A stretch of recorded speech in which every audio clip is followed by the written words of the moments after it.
Educational channel D.el.ed Assamole আপোনাক সকলোকে স্বাগতম জনাইছো Please subscribe the channel and press the bell icon to never miss a video from D.el.ed Assam নমস্কাৰ আজি ভিডিওত আমি আলোচনা কৰিম 11 জানুৱাৰীৰ মোস্ট ইম্পৰ্টেন্ট কাৰেন্ট এফেয়াৰ্স সমূহ যদি আপোনালোকে এতিয়াও আগৰ কাৰেন্ট এফেয়াৰ্সৰ ভিডিও আমোচা নাই তেনলে লিংক ডেসক্ৰিপচন বক্সত দিয়া আছে তাত গৈ আপোনালোকে চাব পাৰিব নাইবা ওপৰত থকা আই বটনত প্ৰেছ কৰি আপোনালোকে সেই ভিডিওসমূহ চাব পাৰিব ইয়াৰ উপৰিও আপোনালোকে এই কাৰেন্ট এফেয়াৰ্স সমূহৰ পিডিএফ ফাইলও ডাউনলোড কৰিব পাৰিব লিংক ডেসক্ৰিপচন বক্সত দিয়া আছে এতিয়া আহক আৰম্ভ কৰিছো আজিৰ কাৰেন্ট এফেয়াৰ্স সমূহ প্ৰথম প্ৰশ্নটো লৈছো When is the World Hindi Day observed প্ৰতি বছৰে বিশ্ব হিন্দী দিৱস উদযাপন কৰা হয় কিমান তাৰিখে বিশ্ব হিন্দী দিৱস উদযাপন কৰা হয় অপচনত আছে 8 জানুৱাৰী 9 জানুৱাৰী 10 জানুৱাৰী এণ্ড 11 জানুৱাৰী ইয়াৰ শুদ্ধ উত্তৰটো হৈছে অপচন নম্বৰ সি 10 জানুৱাৰী বিশ্ব হিন্দী দিৱস 1975 ৰ পৰা উদযাপন কৰা হৈছে আৰু সেই সময়ত ভাৰতবৰ্ষৰ প্ৰাইম মিনিষ্টাৰ আছিল ইন্দিৰা গান্ধী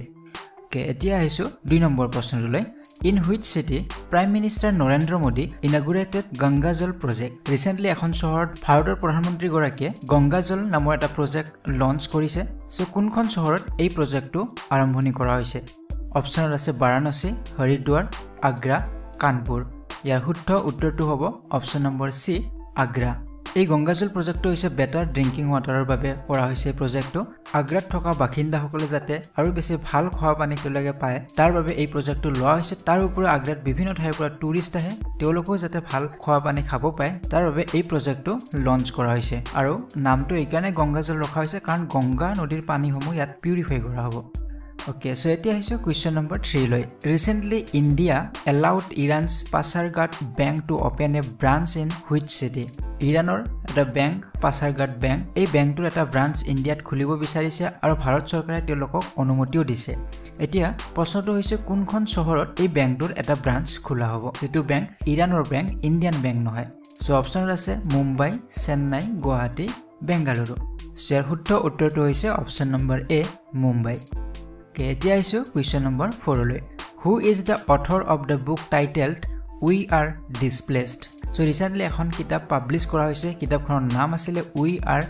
Displaced কোন গৰাকী অথৰে এই কিতাপখন লিখিছে অপচন আছে Salma Hayek Malala Yousafzai Elizabeth Taylor and none of the above ইয়াৰ শুদ্ধ উত্তৰটো হ'ব option number B Malala Yousafzai এই কিতাপখনৰ মালালা ইউছাফজাই তেখেতৰ জাৰ্নিৰ এক্সপেৰিয়েন্সসমূহ লিখিছে তো বিশ্বৰ বিভিন্ন ঠাইত গৈছে তাৰ উপৰে যিবিলাক ৰিফিউজি কেম্প আছে সেই কেম্পবিলাকতো তেওঁ গৈছে আৰু তাত মানুহবিলাক কেনেদৰে আছে তেওঁলোকৰ জীৱনসমূহ কেনে ধৰণৰ এই গোটেইবিলাক কথা এই কিতাপখনত লিখা হৈছে গতিকে তেখেতৰ পাৰ্সোনাল এক্সপেৰিয়েন্সৰ কথা ইয়াতে লিখিছে সো এতিয়া আহিছো question number 5 লৈ According to Citizenship Amendment Bill 2019 the person must have arrived before which of the following date to get Indian citizenship so একেদিন অসমত প্ৰায় এই বিষয়টো ট্ৰেন্ডিংত থকা এটা টপিক হয় যে Citizenship Amendment Bill নাগৰিকত্ব সংশোধনী বিল সো এই বিলখন অলৰেডি লোকসভাত পাস কৰা হৈছে সো ইয়াত প্ৰশ্নটো কৰা হৈছে যে কিমান তাৰিখৰ আগলৈকে অহা ব্যক্তিসকলক ইণ্ডিয়ান সিটিজেনশিপ বা ভাৰতীয় নাগৰিকত্ব দিয়া হ'ব ইয়াত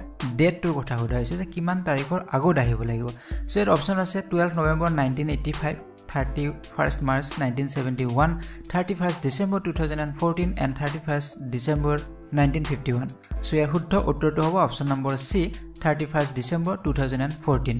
এতিয়া আহিছো question number 6 লৈ which city is the venue of the 4th edition of Raisina Dialogue so চতুৰ্থটো এডিশন এবাৰ হৈছে ৰাইচিনা ডায়ালগৰ সো ইয়াৰ ভেনু কত ৰখা হৈছে সো প্ৰতি বছৰে এটা ঠাইতে হৈ আছে 4টা বছৰ হল ইয়াৰ অপচন দিয়া হৈছে চণ্ডীগড় নিউ দিল্লী হায়দৰাবাদ আৰু দেহৰাদুন ইয়াৰ শুদ্ধ উত্তৰটো হ'ব নিউ দিল্লীত সো আৰম্ভণিৰ পৰা নিউ দিল্লীত ৰাইচিনা ডায়ালগ অনুষ্ঠিত হৈ আছে সো এতিয়া আহিছো question number 7 লৈ which Indian boxer fetched number 1 position in the International Boxing Association's IBIA latest world ranking So recently International Boxing Association